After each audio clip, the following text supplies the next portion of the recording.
Hello বন্ধুরা, তো আপনারা সবাই কেমন আছেন? আমি আজকে আপনাদের জন্য আরো একটি নতুন ভিডিও নিয়ে চলে আসলাম। তো আজকের ভিডিওতে আমরা আলোচনা করব হ্যামস্টার টোকেনের প্রাইস কেমন হতে পারে এবং আপনারা কোন সময় হ্যামস্টার টোকেনটিকে সেল করবেন। আপনাদের মধ্যে আরো অনেকে কনফিউশনে রয়েছেন হ্যামস্টার টোকেনটির প্রাইস কেমন হতে পারে, কারণ বিভিন্ন এক্সচেঞ্জারে প্রি মার্কেটে বিভিন্ন রকম প্রাইস দেখাচ্ছে।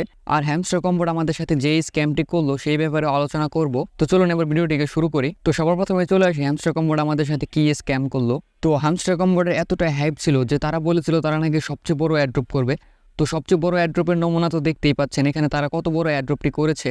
আমি জানি আপনাদের অনেক বড় বড় ইউটিউবার এবং টিকটকাররা অনেক বড় বড় স্বপ্ন দেখিয়ে আপনাদের এখানে কাজ করিয়েছে, কিন্তু আসলে সেই স্বপ্নগুলো সত্যি কতটুকু সেটাই আজকে যাচাই করব। তো দেখুন আমি এখানে হ্যামস্টার কম্বোর্ডের টোকেন অ্যালোকেশনে চলে এসেছি। তো এখানে দেখুন আমাকে কিভাবে তারা টোকেন দিয়েছে। তো এখানে আপনি দেখতে পাচ্ছেন প্যাসিভ ইনকাম থেকে আমাকে 649টা টোকেন এবং এখানে ফ্রেন্ডস থেকে আমাকে 351টা টোকেন দেওয়া হয়েছে। কিন্তু এর আগে আমি একটি জিনিস ক্লিয়ার করে দিই, আমার প্যাসিভ ইনকাম এটা হচ্ছে আমার প্রফিট পার আওয়ারের কারণে দিয়েছে, কিন্তু আমার প্রফিট পার আওয়ার ছিল মাত্র 2.5 মিলিয়নের কাছাকাছি এবং ফ্রেন্ডস ছিল আমার 55টার মতো রেফার ছিল। তো আমি যদি আপনাদের একটু ক্যালকুলেট করে দেখাই তাহলে এখানে দেখুন আমার প্রতিটি ফ্রেন্ডের জন্য আমাকে এখানে অলমোস্ট 6টি করে টোকেন দেওয়া হয়েছে। তাহলে আপনি ভাবতে পারছেন যারা মিনিমাম 10,000 ফ্রেন্ড ইনভাইট করেছে তারা কি পরিমাণ টোকেন পেয়েছে এবং আপনাদের সাথে কত বড় একটি স্ক্যাম করা হচ্ছে।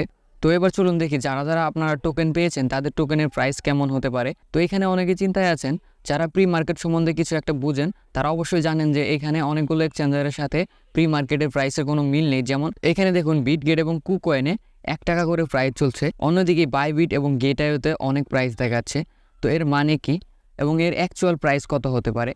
তো এখানে যদি আমি একটি ক্যালকুলেট করি তো এখানে দেখুন, তো আমি এখানে 960টি টোকেন পেয়েছিলাম এবং আমি যদি বিটগেট প্রি মার্কেটের প্রাইস হিসেবে এখানে ক্যালকুলেট করি তাহলে দেখুন এখানে আমার প্রাইস কত হচ্ছে। তো এখানে মাত্র আমার $9 সামথিং হচ্ছে।